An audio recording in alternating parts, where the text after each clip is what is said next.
லைஃப்ல சில பேர் வேகமா முன்னேறாங்க, அடுத்தடுத்த லெவல்ஸ கிராஸ் பண்ணி போய்கிட்டே இருப்பாங்க. நம்மளும் பார்த்துக்கிட்டே இருப்போம். அதை பார்த்து நம்மளோட மனசு கேட்கும், இது லக்கா? உண்மையில லக் கிடையாது.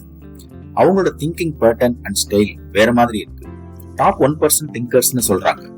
அவங்க ப்ராப்ளம்ஸ் ஆப்பர்ச்சுனிட்டியா பாக்குறாங்க, ஃபெயிலியர்ஸ் அண்ட் ரிஜெக்ஷன்ஸை ஃபுல் ஸ்டாப்பா இல்ல கமாவா பாக்குறாங்க. இன்னைக்கு அந்த டாப் 1% திங்கர்ஸ் எப்படி ஆப்ரேட் பண்றாங்க, அவங்க பிரெயின் எப்படி ஃபங்க்ஷன் ஆகுது அப்படிங்கறத ரியல் டைம் எக்ஸாம்பிள்ஸோட நான் உங்களுக்கு இப்ப சொல்ல போறேன். இந்த சீக்ரெட் ஃபார்முலா உங்களுக்கு புரிஞ்சதுன்னா நீங்களும் உங்க லைஃபை நெக்ஸ்ட் லெவலுக்கு எடுத்துட்டு போறதுக்கு ஈஸியா இருக்கும் நம்புறேன். Principal number 1, rules and regulations break பண்றது இல்ல, ரூல்ஸை புரிஞ்சுக்கிறது. சாதாரண மனிதர்கள் ரூல்ஸை ஃபாலோ பண்றாங்க, அதனால லைஃப் சேஃபா இருக்கும். ஆனா டாப் 1% திங்கர்ஸ் ரூல்ஸை ஃபர்ஸ்ட் புரிஞ்சுக்கிறாங்க, டீப் அனாலிசிஸ் பண்றாங்க, அதுல இருந்து புதிய வாய்ப்புகள், அன்சீன் பார்த்த கண்டுபிடிக்கிறாங்க. எக்ஸாம்பிள், எலான் மஸ்க் டிராபிக் ப்ராப்ளமை வேற கோணத்துல அனலைஸ் பண்ணார். லாஸ் ஏஞ்சல்ஸ்ல டிராபிக்ல ஒரு நாள் அவர் சிக்கிட்டு இருந்தார். சாதாரண நபர் என்ன சொல்லுவார்?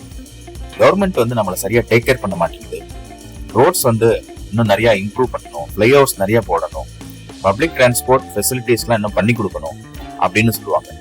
அதெல்லாம் லாஜிக் சொல்யூஷன்ஸ் தான். ஆனா எலான் மஸ்க் கேட்ட கேள்வியே வேற. ரோட்ஸ் மேல கிரௌட் அதிகம், அப்படின்னா கீழே டிராவல் பண்ணலாமே. அந்த சிம்பிள் பட் ரேடிக்கல் தாட்ல இருந்து தான் உருவானது தி போரிங் கம்பெனி. டன்னல்ஸை பில்ட் பண்ணி டிராபிக்கை பைபாஸ் பண்ணணுங்கிறது தான் அந்த ஐடியா. ஐடியா சிம்பிள் தான், ஆனா திங்கிங் தான் எக்ஸ்ட்ராடினரி. இதுதான் டாப் திங்கர்ஸை வேற லெவலுக்கு எடுத்து செல்லும் மைண்ட் செட். அவங்க ரூல்ஸை பிளைண்டா ஃபாலோ பண்ண மாட்டாங்க, கொஸ்டின் பண்ணுவாங்க, ரீஇமேஜின் பண்ணுவாங்க. அந்த கிளாரிட்டில இருந்து தான் கிரியேட்டிவிட்டி வரும். அந்த கிரியேட்டிவிட்டில இருந்து தான் பிரேக் த்ரூ சொல்யூஷன்ஸ் வரும். டாப் 1% திங்கர்ஸை வேறுபடுத்துறது அவர்களோட கரேஜ் இல்ல, கியூரியாசிட்டி. ரூல்ஸை புரிஞ்சுக்கணுங்கிற கியூரியாசிட்டி.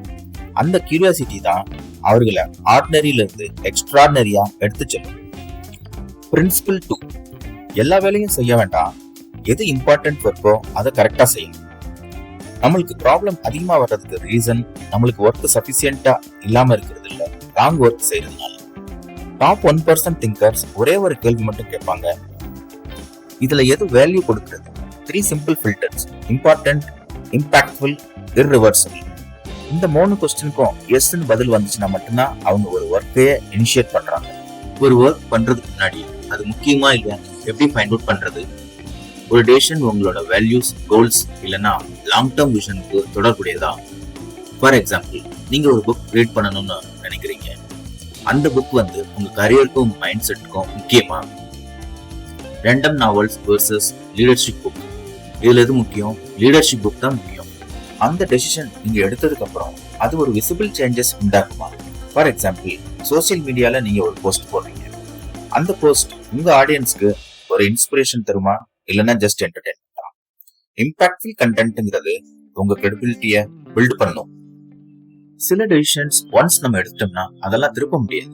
ஃபார் எக்ஸாம்பிள், கரியர் ஸ்விட்ச், marriage, major investment, reputation related choices, இதெல்லாம் இர்ரிவர்சிபிள் டெசிஷன்ஸ். ஸ்டீவ் ஜாப்ஸ் ஆப்பிளுக்கு சிஇஓ ஆனதுக்கு அப்புறம் அவர் பண்ண முதல் விஷயம் 350 ப்ராடக்ட்ஸ்ல இருந்து 10 ப்ராடக்ட்ஸா சுருக்கிட்டாரு. அவர் சொன்ன ஒரே ஒரு line, focus is about saying no. அந்த ஒரு டெசிஷன் தான் ஆப்பிளை மீண்டும் லெஜெண்ட் கம்பெனியா மாத்துச்சு. பிரின்சிபல் 3, ப்ராப்ளமை சால்வ் பண்றதுக்கு முன்னாடி அதை புரிஞ்சுக்கிறது, அந்த ப்ராப்ளம்ல இருக்கிற உண்மை தன்மையை கண்டுபிடிக்கிறது. 3 சிம்பிள் மெத்தட்ஸ் இருக்கு அதை கண்டுபிடிக்கிறதுக்கு. What do I know, what I am assuming, what is missing. For example, Elon Musk rocket manufacturing cost 98% குறைச்சார். ஒரு ராக்கெட் மேனுஃபேக்சர் பண்றதுக்கு $60 மில்லியன் தேவைன்னு எல்லாரும் நம்பிட்டு இருந்தாங்க, அக்செப்டும் பண்ணாங்க. ஆனா எலான் மஸ்க் ஒரே ஒரு கொஸ்டின் கேட்டாரு, ஒரு ராக்கெட் மேனுஃபேக்சர் பண்றதுக்கு என்னென்ன மெட்டீரியல்ஸ் தேவைப்படுது? Aluminium, titanium, electronics. இந்த அனாலிசிஸ்ல எலான் மஸ்க் என்ன ஃபைண்ட் அவுட் பண்ணாருன்னா, இந்த raw material cost just 2% of the rocket cost. அப்படித்தான் அவர் ஸ்பேஸ் எக்ஸ் கம்பெனி ஸ்டார்ட் பண்ணாரு. பிரின்சிபல் 4, நீங்க என்ன திங்க் பண்றீங்களோ அதை ஸ்மால் வெர்ஷனா பில்ட் பண்ணுங்க. திங்க் பண்றதுல வேல்யூ இருக்கு, ஆனா பில்ட் பண்ணா தான் அதுல என்ன ட்ரூத் இருக்குங்கிறது. Real time problems, practical difficulties எல்லாம் நம்மளுக்கு தெரிய வரும். ஐடியா பேப்பர்ல பெர்ஃபெக்ட்டா இருக்கும், டிஸ்கஷன்ல எல்லாமே எக்ஸைட்டிங்கா இருக்கும். ஆனா ரியல் வேர்ல்ட்ல அது வேலை செய்யுமா செய்யாதாங்கிறது ஒரு ஸ்மால் வெர்ஷனை நீங்க பில்ட் பண்ண ஆரம்பிச்சதுக்கு அப்புறம் தான் உங்களுக்கு புரியும். எக்ஸாம்பிள், மார்க் ஜக்கர்பர்க் ஹார்வர்ட் யூனிவர்சிட்டியில ஸ்டூடெண்டா இருந்தப்போ அவருக்கு ஒரு சிம்பிள் ஐடியா வந்துச்சு. ஸ்டூடெண்ட்ஸ்க்கு online identity plus social connection கொடுக்கலாமா அப்படின்னு நினைச்சு பார்த்தாரு. அவரு ஹாஸ்டல்ல அவரோட ஓன் லேப்டாப் வச்சு பில்ட் பண்ணது தான் the Facebook. Target audience Harvard students மட்டும்தான். அந்த ஸ்மால் க்ளோஸ்டு ஸ்டூடெண்ட்ஸ்க்கு ப்ரொஃபைல் கிரியேட் பண்ணாரு, ஃப்ரெண்ட்ஸை கனெக்ட் பண்றதுக்கு, போட்டோ ஷேர் பண்றதுக்கு ஆப்ஷன்ஸ் கிரியேட் பண்ணாரு. ஹார்வர்ட் கேம்பஸ்ல அது வைரல் ஆச்சு, ஸ்டூடெண்ட்ஸ்க்கு அது அடிக்டிவும் ஆச்சு.